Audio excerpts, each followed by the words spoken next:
શિક્ષકો પણ આ રમતગમતમાં શું કરવા ભાગ ન લે? તાલુકા કચેરીઓ, જિલ્લા કચેરીઓ, તલાટીની કચેરી, બધા શું કરવા એક દિવસ અમે નહીં? આ રમવાના વાતાવરણમાં બધા જ જોડાઈએ. અને ખેલ મહાકુંભ ગુજરાતની અંદર સ્વર્ણિમ જયંતિ વર્ષમાં વાંચે ગુજરાત અને ખેલ મહાકુંભ આ બંનેમાં હું જોઉં છું કે જે ગુજરાતના ઓજ અને તેજને નિખારનારી ઘટનાઓ છે. ગુજરાત તેજસ્વી બને, ગુજરાત ઓજસ્વી બને, એના માટેનું બીજારોપણ વાંચે ગુજરાત અને ખેલ મહાકુંભમાં રહેલું છે. અને આને જ અનુરૂપ ત્રીજો એક કાર્યક્રમ આપણે લીધો છે કે જે સમાજ પ્રત્યેની સંવેદનાઓ જગાવે છે, સમાજ પ્રત્યેની એક જવાબદારીનું વાતાવરણ બનાવે છે. અને એ કાર્યક્રમ છે 100 કલાકનું સમયદાન. આ ત્રણેય કાર્યક્રમ એવા છે જે વ્યક્તિના ઓજને, તેજને અને સંવેદનાને, અને જો આ ત્રણેયનો પ્રવાહ, આ ત્રિવેણી જો જીવનની અંદર સ્થિર થઈ હોય ને, એના જીવનમાં ક્યારેય કોઈ કચાશ ન રહે, એને ક્યારેય કોઈના પાસેથી કોઈ સાંભળવાનો વારો ના આવે, એ જીવનમાં સફળતાને પ્રાપ્ત કરતો હોય છે. અને તેથી ભાઈઓ બહેનો, આજે હું ખાસ સમય લઈને અને સામે ચાલીને મેં આજે તમારી જોડે વાત કરવા માટે વિભાગને સૂચના કરી હતી કે મારે આજ બેસવું છે. કારણ મારે આ નવેમ્બર, ડિસેમ્બર, જાન્યુઆરી એક એવી ઘટનાઓ છે જે ઘટનાઓ સ્વર્ણિમ જયંતિ વર્ષ માટેની અત્યંત મહત્વના વળાંકો છે. અને જયારે હું આ ખેલ મહાકુંભ કરું છું, વાંચે ગુજરાત કરું છું, યા 100 કલાકનું સમયદાન કરું છું, ત્યારે હું 2012નું એક પાયો રચવા માંગુ છું. અને 2012 એટલે સ્વામી વિવેકાનંદજીની 150મી જન્મશતી છે. 150 વર્ષ થઈ રહ્યા છે.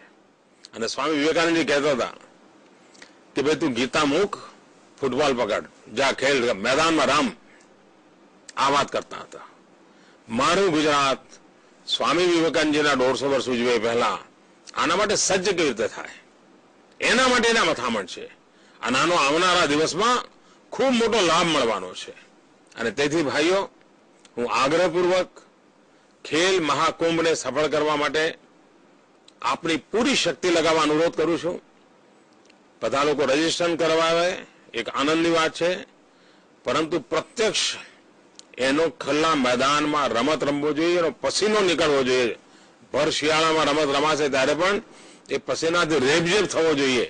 આવો ખેલ મગાને જોજો, ગુજરાતના લાખો તરુણોનો પરસેવો ગુજરાતની આવતીકાલને સુગંધિત કરવાનો છે. આ ગુજરાતની આવતીકાલ ઉજાળવા માટેનું અભિયાન છે. અને એક વાતાવરણ બનાવવું છે.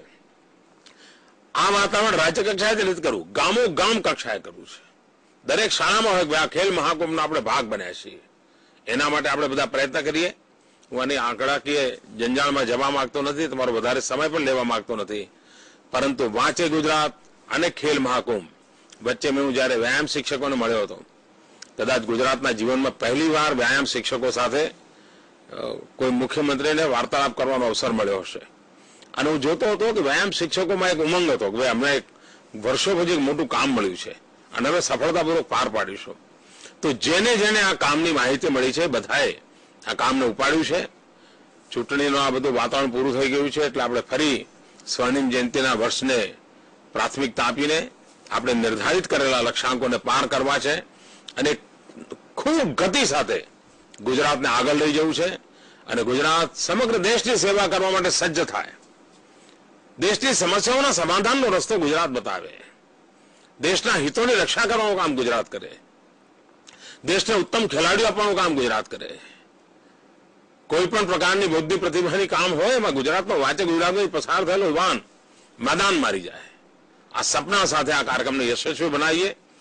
આપ ખૂબ મહેનત કરશો, ટીમ બનાવીને કરશો, સમાજમાં આ પ્રકારે રુચિ ધરાવનારા જેટલા લોકો છે એમને જોડીને કરશો, તો નવરાત્રીનો જે માહોલ હોય છે એનાથી પણ વધારે જગમગતો, જ્વલંત, તેજસ્વી માહોલ ખેલ મહાકુંભમાં બનાવી શકાય. સહેજ આપણે રસ લેવાની જરૂર છે. અને આપ જો રસ લેશો તો મને ખાતરી છે કે આનો લાભ થશે. ખેલ મહાકુંભનું એક ગીત બનાવ્યું છે. આ ગીત યુવા હૈયે ગુંજતું થઈ જાય, ખેલનું મહાત્મ્ય વધતું જાય, એના માટેનો પણ એક પ્રયાસ છે. એકાદ બે દિવસમાં એની સીડી પણ તમારા સુધી પહોંચશે અને ઠેર ઠેર રમતું થઈ જાય. બધી ઓડિયો રેડિયો ચેનલ્સ હોય છે એના પર પણ એ રમતું થઈ જાય, એનો પણ પ્રયત્ન કરીશું. વાંચે ગુજરાત ખેલ મહાકુંભની મોટા પાયા પર જાહેરાતો પણ આપી છે. એટલે લોકો સુધી વાત પહોંચાડવા માટેના કેટલાક જે પરંપરાગત પ્રયાસો છે એને કર્યા છે. પરંતુ વધારે તાકાત તો આપણે જાતે ગામો ગામ શાળાએ શાળાએ જઈને કરી તો લાભ થશે.